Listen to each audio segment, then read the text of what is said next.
Mesdames et messieurs, bienvenue et merci de suivre les informations sur RTI 1. Voici les titres de cette édition.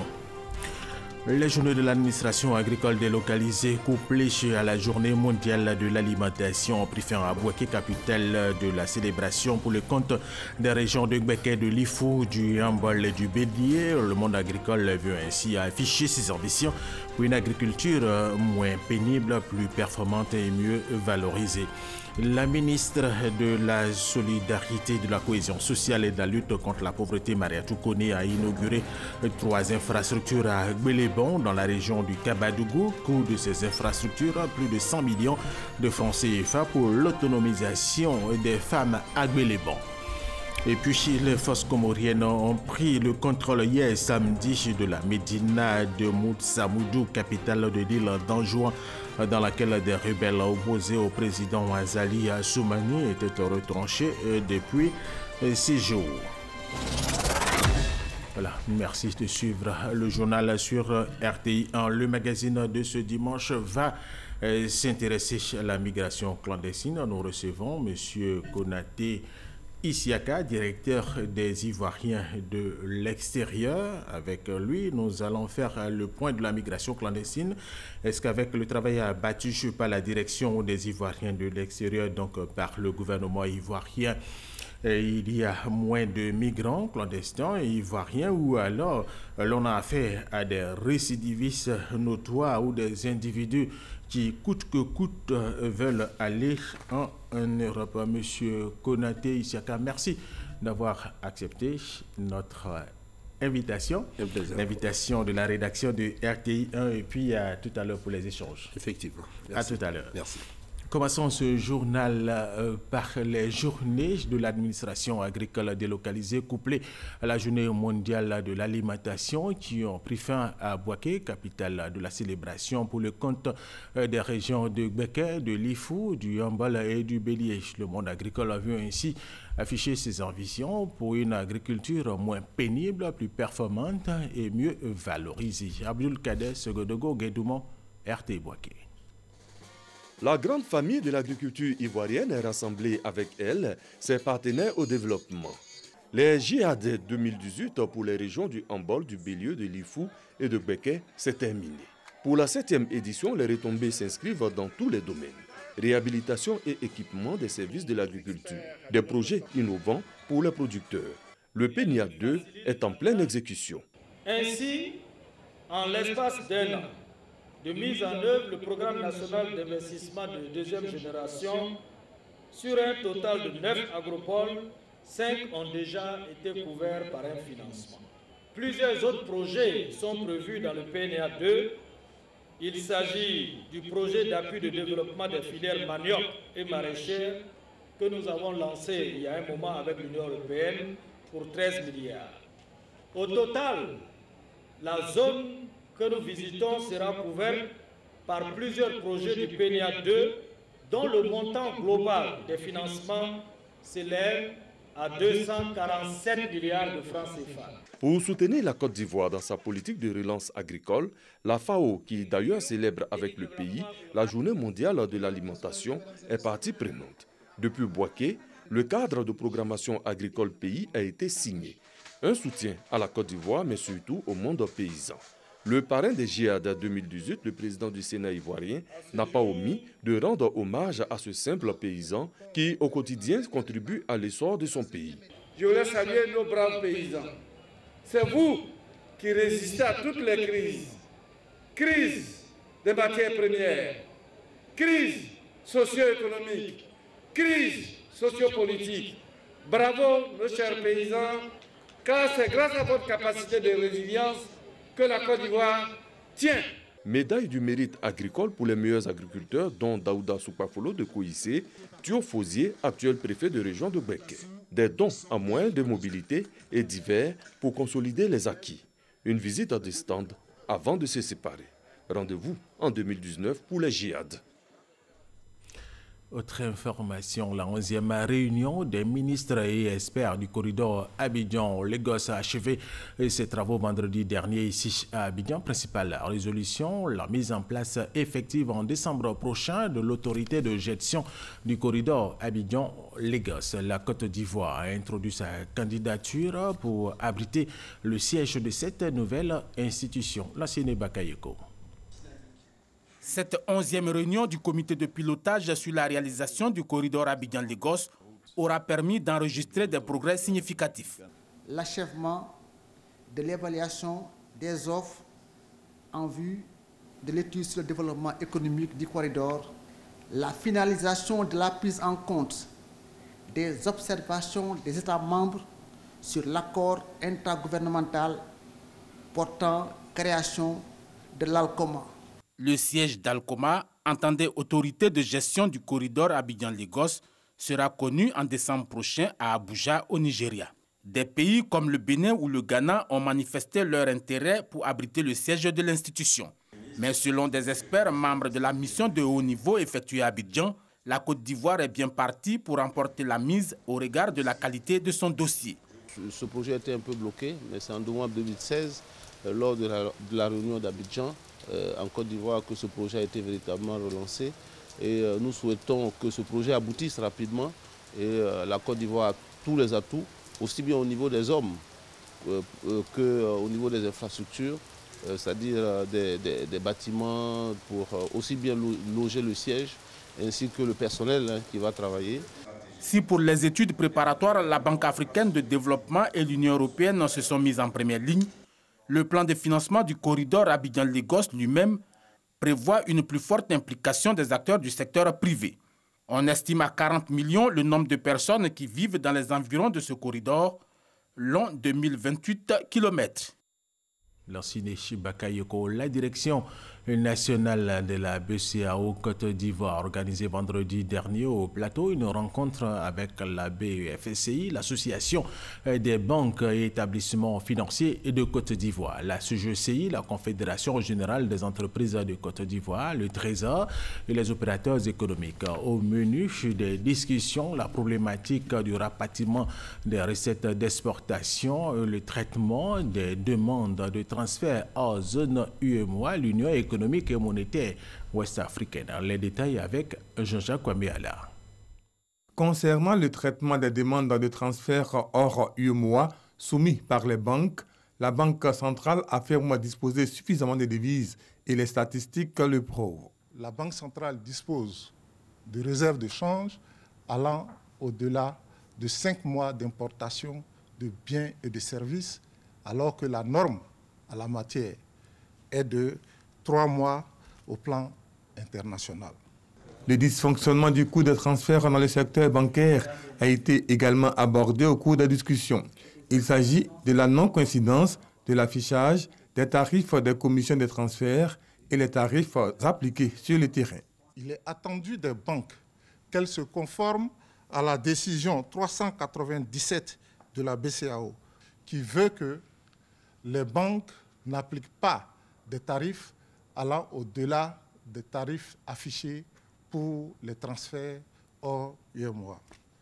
Ainsi, les opérateurs économiques auront la faculté de choisir entre les banques celles qui offrent les meilleurs tarifs. Autre point abordé, le taux de rapatriement des recettes d'exportation. Malgré les progrès enregistrés au cours de l'année 2018, ce taux reste en deçà de la norme de 80% exigée par les tests de l'Union. Nous étions en fin d'année dernière à 30% de rapatriement des recettes d'exportation. En fin août, nous sommes à 50% de rapatriement, mais il y a encore des efforts à faire parce que nous devons être au-delà de 80% de rapatriement des recettes d'exportation par les banques. À l'issue de cette rencontre, un comité composé de la Banque centrale, l'Association des banques, le patronat et le Trésor a été mis en place. Objectif, former, informer, expliquer et sensibiliser les différents acteurs sur la réglementation bancaire. Jean-Jacques Kwame, l'inspecteur général d'État Théophile Awandoli poursuit ses visites aux structures placées sous sa tutelle. Il était jeudi dernier à la cellule d'évaluation et d'audit des dépenses publiques, instrument d'aide à la bonne décision de la gestion publique. Jean-Luc Bangbo Kwame. En face des inspecteurs auditeurs, membres de la cellule d'évaluation et d'audit des dépenses publiques, CEADP, la délégation de l'inspection générale d'État, conduite par Théophile Awandoli, en visite dans les locaux de ces structures dont la mission principale est de favoriser une utilisation plus efficiente des ressources de l'État. L'inspecteur général d'État est venu insister sur la synergie d'action à mener en vue de garantir efficacité et qualité de la dépense. Ce sont ces structures qui travaillent pour améliorer la bonne gouvernance au niveau de la Côte d'Ivoire.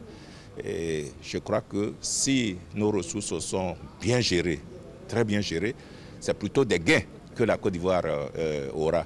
Alors il faut peut-être mettre un peu plus de moyens pour avoir beaucoup plus de gains. Pour les membres de la CEADP, cette visite est une source de motivation supplémentaire. C'était une joie pour nous de recevoir la plus haute autorité du contrôle dans notre structure. Et cela pour nous galvaniser davantage à bien faire le travail pour la bonne gouvernance. Qui parle de dépenses budgétaires dit qu'il faut des dépenses efficientes, des dépenses efficaces. Depuis sa création en 2005, la cellule d'évaluation et d'audit des dépenses publiques a effectué 49 missions d'évaluation portant sur 301 structures et produit 268 rapports. Reportage signé Jean-Luc Bangbo Kwame. Le Centre de promotion des investissements en Côte d'Ivoire, CPC, a inauguré jeudi dernier son portail unique des services à l'investissement, une plateforme numérique dont l'objectif est d'offrir toutes les informations pertinentes que recherchent les investisseurs. Il devrait globalement participer à l'amélioration de l'environnement des affaires en Côte d'Ivoire. Lasside Bakayoko. Plus besoin de se déplacer pour accomplir les formalités liées à votre entreprise. Il suffit simplement d'un clic via votre tablette sur le portail unique des services à l'investisseur pour savoir toutes les procédures, tous les actes utiles et surtout pour réaliser l'ensemble de vos opérations. Son nom, 225 Invest CI. C'est un outil qui est mis à leur disposition.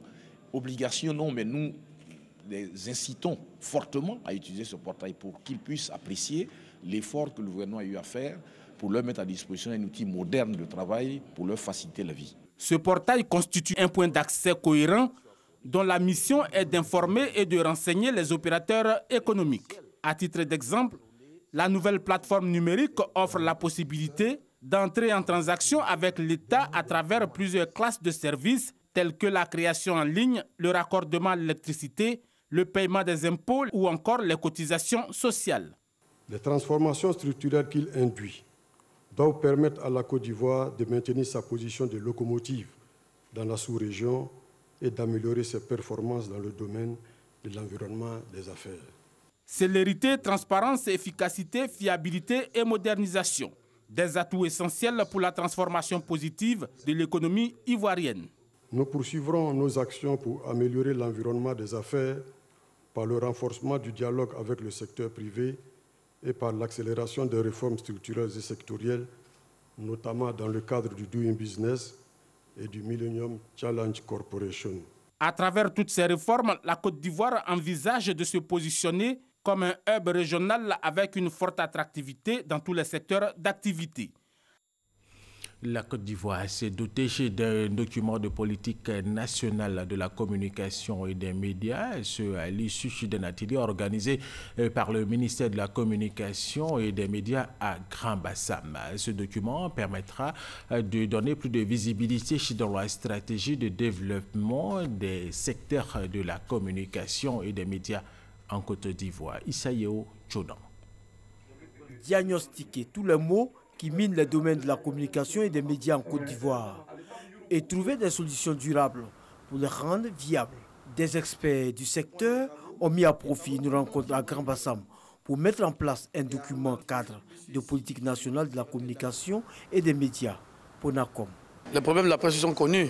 Nous avons remis encore sur le couvert, cette fois-ci en essayant de proposer des solutions à court, moyen et long terme pour que nous puissions sortir du secteur de la presse écrite, de la précarité qui est la sienne aujourd'hui. Initiée par le ministère de la Communication et des Médias, cette rencontre dans la ville historique de Grand Bassam a permis de poser des jalons pour le contrôle des réseaux sociaux.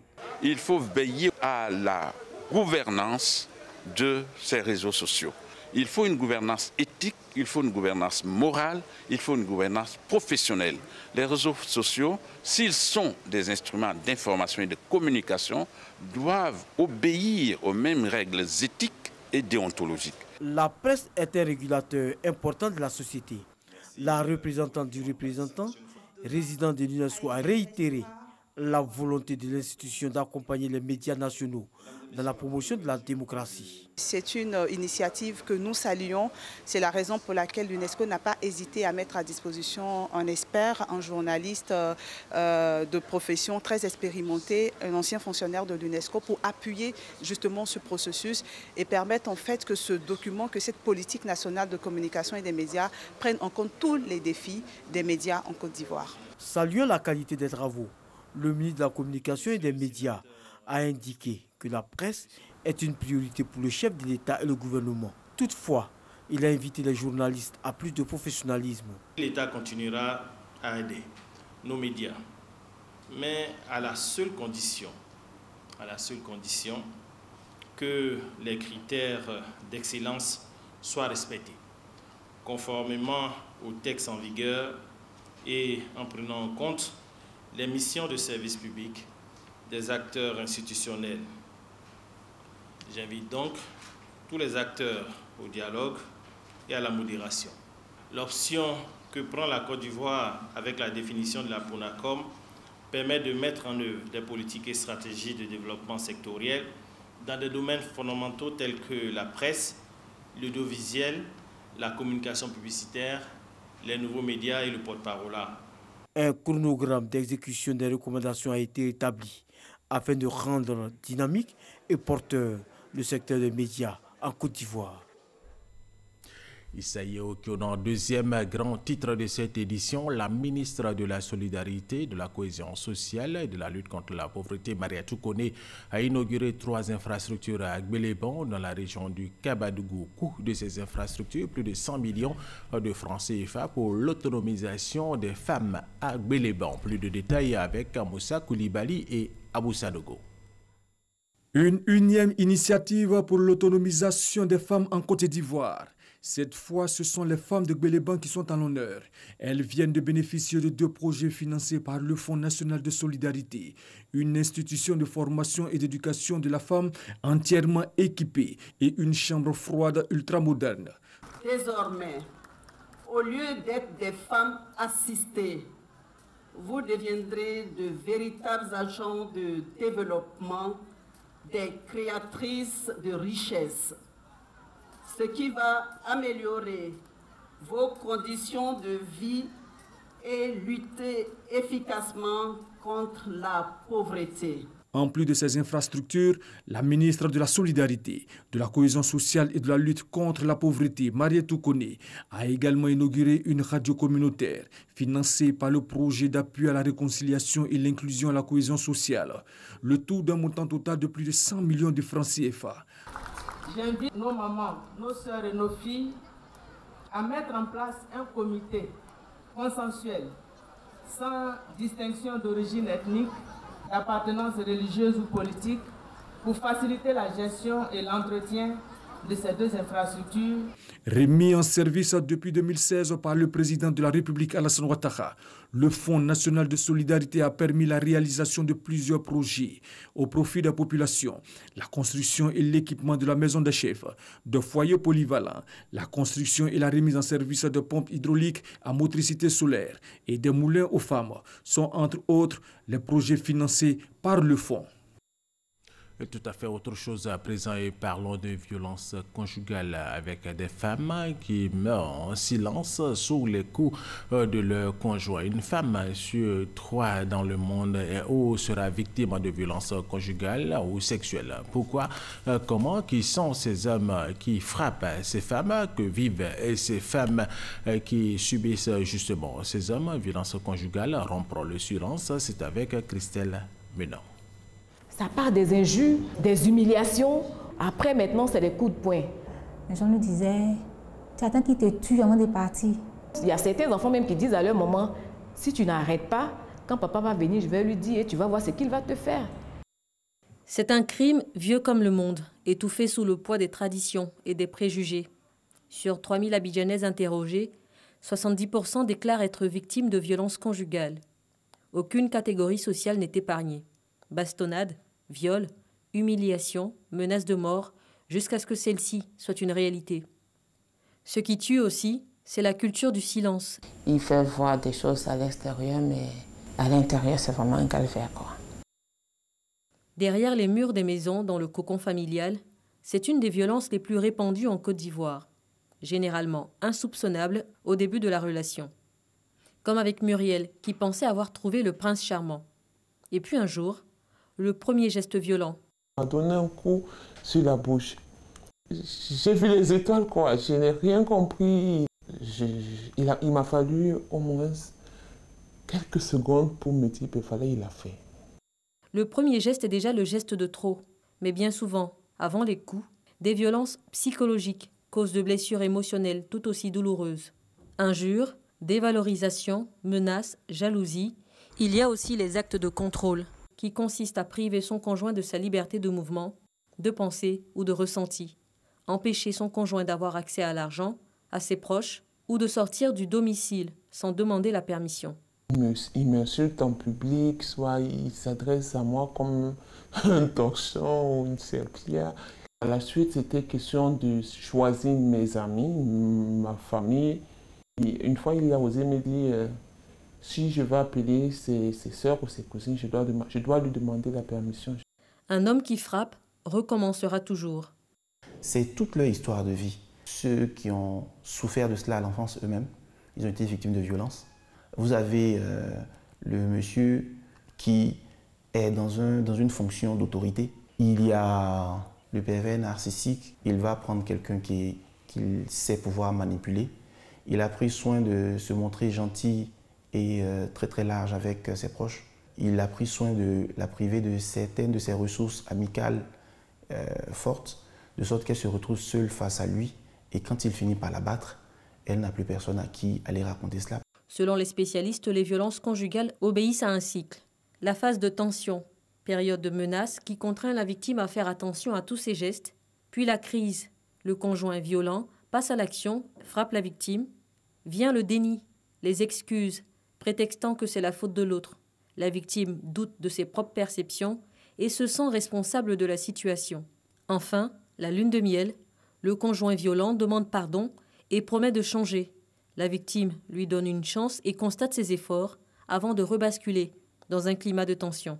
En Côte d'Ivoire, pas de texte juridique spécifique sur les violences domestiques.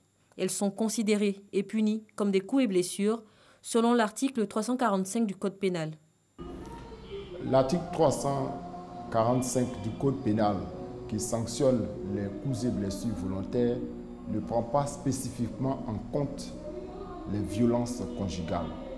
Les seules hypothèses prévues par la loi sur le divorce, ce sont des sanctions donc civiles, mais pas de sanctions pénales pour les cas de harcèlement et autres formes de violence, surtout sexuelles, dans un couple qui ne sont pas prises en compte. La honte, la culpabilité, l'isolement, l'incompréhension des proches, surtout en l'absence de traces de violence sur le corps, les brutalités domestiques contre les femmes sont considérées comme banales, presque normales, dans les sociétés africaines. Selon la Banque mondiale en 2016, 51% des Africaines considèrent que leurs maris ont raison de les battre. Une tolérance culturelle qui explique en partie pourquoi les victimes ont du mal à partir, même quand les violences sont de moins en moins supportables. Blandine a vécu cet enfer pendant son enfance. Durant de longues années, son père a battu sa mère. Mes petits frères et moi avons beaucoup souffert de cela et on continue encore d'en payer le prix. Moi, personnellement, je m'étais dit que je n'allais pas me marier parce que pour moi, un mari, c'est un problème. Peut-être un amant pour faire 1-2 enfants, pour chez moi, puis ça me va. Aujourd'hui, à 36 ans, célibataire, sans enfant, elle n'a pas encore fini de se reconstruire et garde en mémoire les séquelles de cet environnement familial violent. On a d'abord mal parce qu'elle est battue, mais on a encore plus mal lorsqu'on ne peut pas la faire sortir de cette souffrance-là. Elle en parlait toute seule, à la cuisine. Où aller sans moyens et quand on n'a personne chez qui rester? Il n'existe pas de centre d'hébergement pour les victimes de violences conjugales en Côte d'Ivoire. Il n'y a pas de structure prévue, ne serait-ce même que pour écouter ces femmes, pour les accompagner. Il n'y en a pas. C'est l'une des raisons pour lesquelles les femmes préfèrent souffrir en silence. Difficile de partir, mais encore plus difficile quand on a quitté, selon les victimes.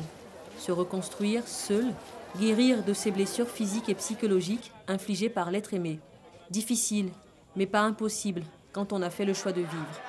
À l'échelle mondiale, on estime qu'une femme sur 3 sera victime de violences physiques ou sexuelles au cours de son existence. Ajoutons que les violences conjugales ne sont pas subies que par les femmes. Les hommes, dans une proportion moindre tout de même, sont aussi concernés.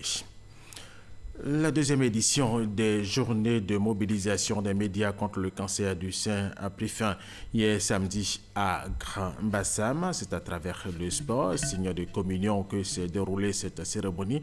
L'objectif de cette initiative est de fédérer et de mobiliser les journalistes et tous les hommes de médias afin de porter la voix de la sensibilisation contre ce fléau. En Côte d'Ivoire, près de 1200 femmes meurent du cancer du sein du fait de l'ignorance. Il est donc opportun de renforcer la mobilisation autour de cette maladie silencieuse à travers les médias afin d'en réduire les taux de mortalité. Ces journées de mobilisation sont une initiative de l'organisation Eco-Média.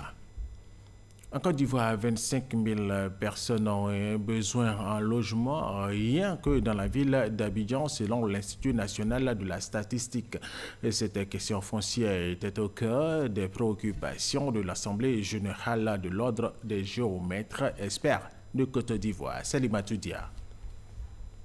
Réunis en assemblée générale, les géomètres experts veulent faire connaître davantage le métier.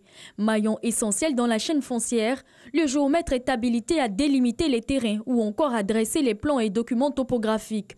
Récemment élu président de l'Ordre des géomètres experts de Côte d'Ivoire, Aboubacar Sanogo entend mener une sensibilisation. À commencer par les rencontres avec les administrations pour pouvoir connaître un début de solution. Et aussi au niveau de nos confrères, les amener à respecter véritablement les textes qui régissent notre organisation. Également, nos règlements intérieurs, le respect de telle sorte que notre organisation puisse connaître vraiment une très grande élévation. Ils sont 40 géomètres experts en Côte d'Ivoire, reconnus par l'État. Le président Aboubacar Sanogo entend favoriser l'encadrement des jeunes souhaitant intégrer la profession de géomètre. 3 mois après son élection comme reine de la beauté ivoirienne, Sui Fatem a reçu les clés de son véhicule. Un acte qui renforce le partenariat entre le comité Miss Côte d'Ivoire et le sponsor pour le président du comité.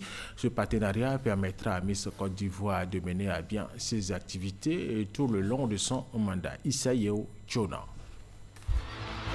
Aucune contestation possible. Élu Miss Côte d'Ivoire le 2 juin dernier, Sui Fatem a désormais un véhicule pour ses déplacements. La remise des clés a eu lieu au cours d'une somptueuse cérémonie à Marcory. C'est le fruit de mon effort, bien sûr, du travail que j'ai enduré, tout ce que j'ai pu faire. Donc c'est comme une récompense en fait, et c'est plus un symbole qu'une récompense. Cette récompense est le fruit d'un partenariat entre Miss Côte d'Ivoire et un sponsor, d'où la satisfaction du président du comité Miss Côte d'Ivoire. C'est vrai, ça a mis un peu de temps, mais ils attendaient un événement heureux, le lancement d'une autre marque pour pouvoir faire cette remise de voiture. Nous avons élu 5 jeunes filles pour représenter la Côte d'Ivoire. Et parmi celles-là, nous allons choisir une qui va nous représenter à l'international. Sui Fatem, qui a succédé à Manyalia Bané, aura la lourde tâche de représenter la Côte d'Ivoire dans plusieurs concours de beauté à travers le monde. Autre titre de cette édition, les forces comoriennes ont pris le contrôle hier samedi de la médina de Motsamodo, capitale de l'île d'Anjouan, dans laquelle des rebelles opposés au président Ouazali Assoumani étaient retranchés depuis 6 jours. L'armée a repris la médina, a dit le ministre de l'Éducation nationale Mahmoud Salim Hafi, originaire lui-même d'Anjouan. La migration clandestine, le point en Côte d'Ivoire, c'est le thème du magazine de ce dimanche. Nous recevons M.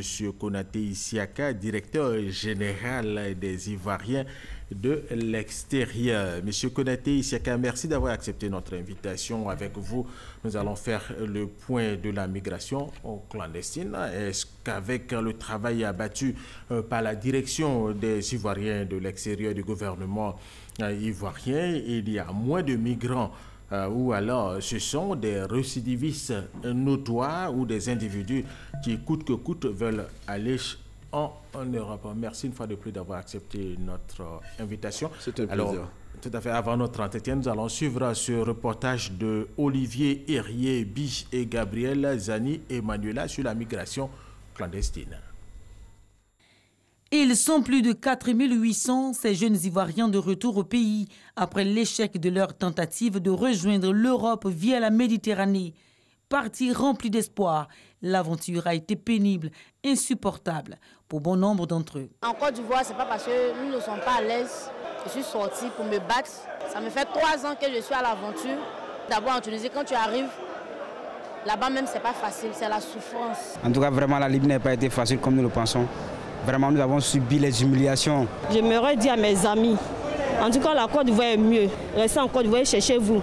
Un retour rendu possible grâce à un programme de rapatriement volontaire des migrants en difficulté dans les pays d'Afrique du Nord.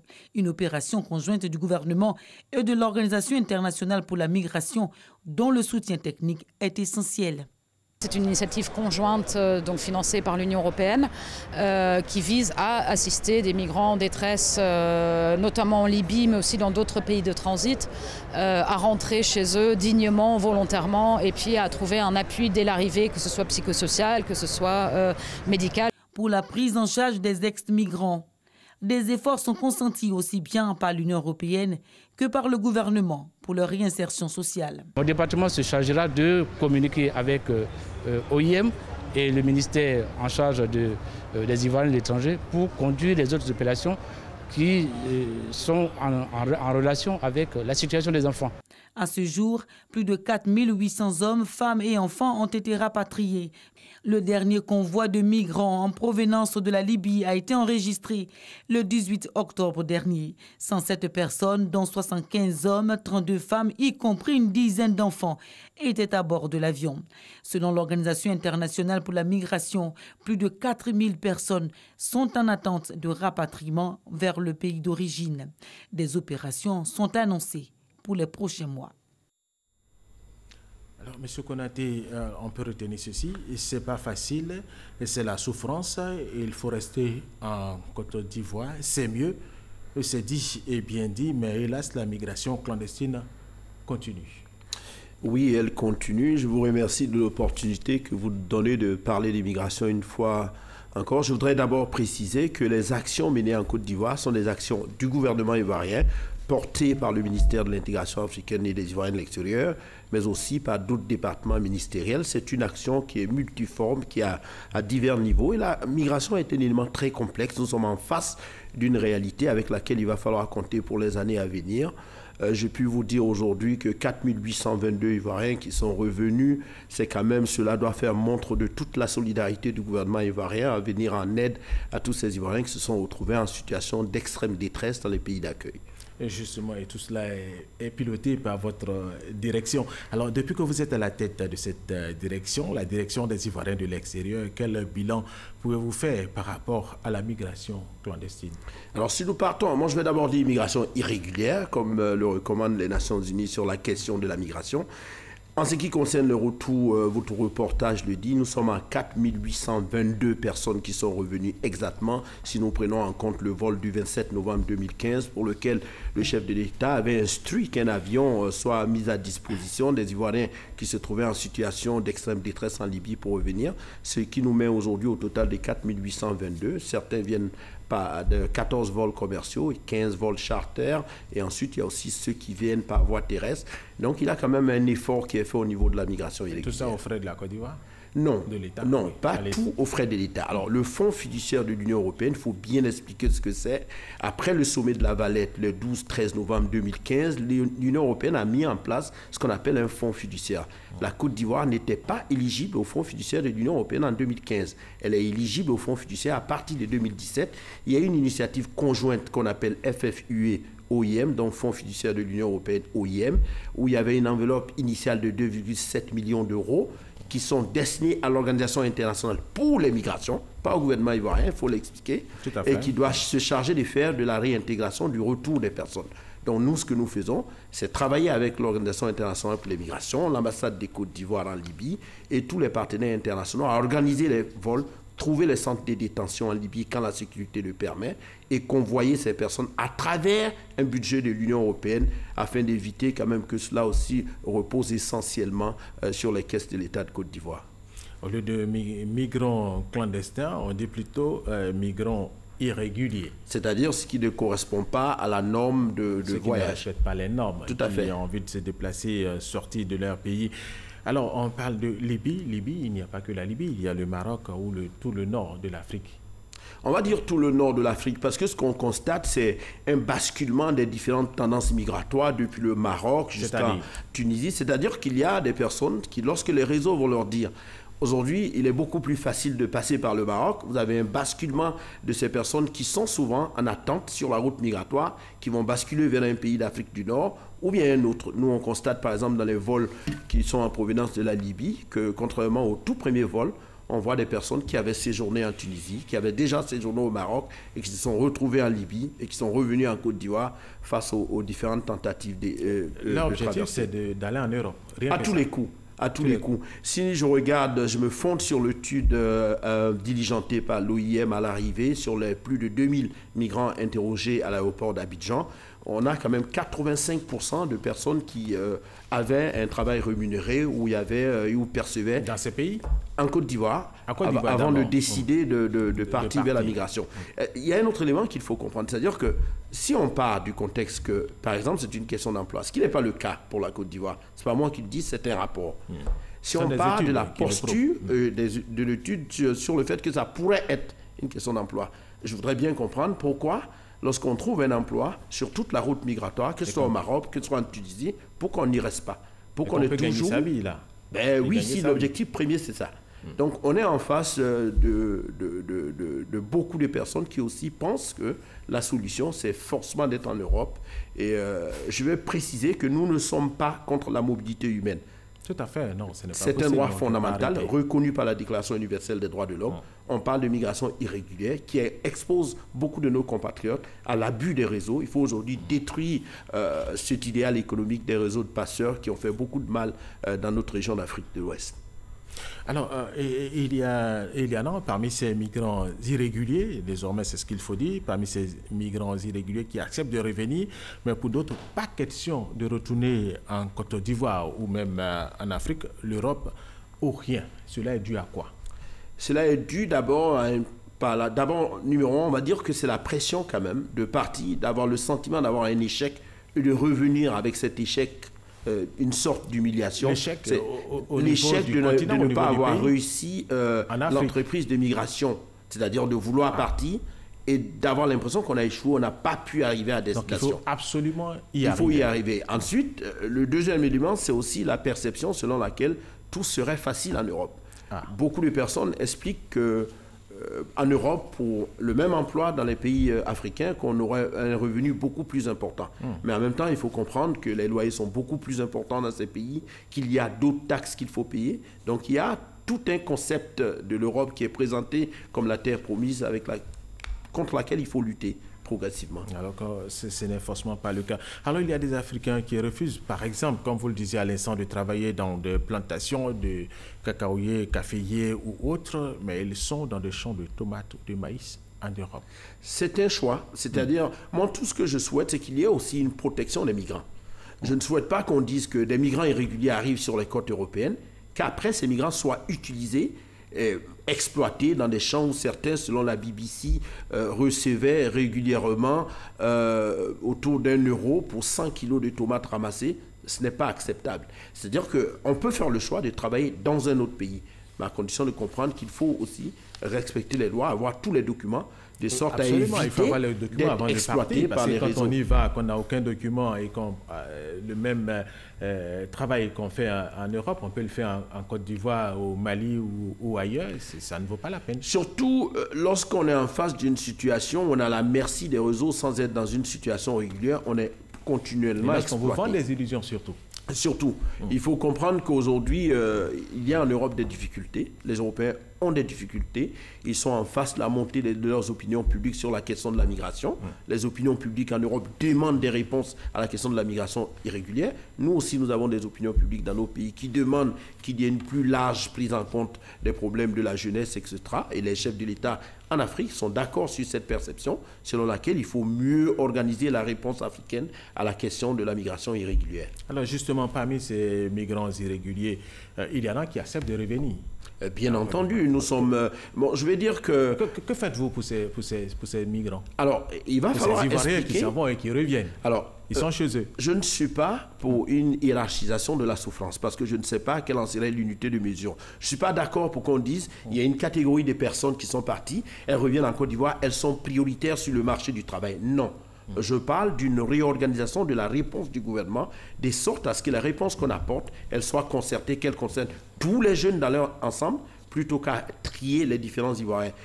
La réinsertion qui est proposée par l'Organisation internationale pour les migrations sur un financement de l'Union européenne c'est ce qu'on appelle le fonds fiduciaire. C'est une réalité beaucoup complexe. Ça dépend du niveau de la personne qui revient, ça dépend de ce qu'elle veut faire, ça dépend des appuis que l'OIM donne, mais déjà à l'aéroport d'Abidjan, il y a quand même 165 000 francs CFA qui sont donnés, il y a des vivres et des non-vivres, et ensuite un numéro d'identifiant que l'OIM donne à ces différentes personnes. Au passage, je voudrais sincèrement remercier le chef d'émission de l'OIM, Mme Schramm, pour tout le travail qui est fait dans ce domaine au niveau de la réinsertion. Donc ensuite, l'OIM va prendre les programmes, mais partir sur la base des cas de vulnérabilité. Le financement vient des Ivoiriens? De l'Union européenne.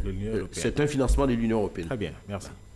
Alors justement, comment les projets des migrants sont-ils financés? En tout cas, pour ceux qui acceptent de revenir. Pour ceux qui acceptent de revenir, ce que j'ai dit, il y a plusieurs catégories. L'OIM va partir sur la base de ceux qu'ils considèrent comme étant prioritaires. On va partir sur la base des personnes âgées, des femmes, des enfants, les scolariser, et puis de voir quel est le projet qui est proposé. Si vous demandez de faire, vous voulez par exemple faire de la couture, que vous n'avez jamais fait de la couture auparavant, l'OIM va s'engager à vous aider à apprendre à faire de la couture. Au lieu de remettre, l'OIM ne remet pas d'argent en liquide. Et ça, il faut l'expliquer. L'OIM ne remet pas d'argent en liquide. Il faut qu'ils finance des projets. C'est très important de cela soit compris. Alors justement, parmi ces migrants, il y a des femmes. Et là, alors qu'il y a des projets d'insertion ici, par exemple, on parle de FAFSI, par exemple, cela est mis en marche par la première dame de Côte d'Ivoire, Mme Dominique Ouattara, qui met à disposition de ces femmes des fonds.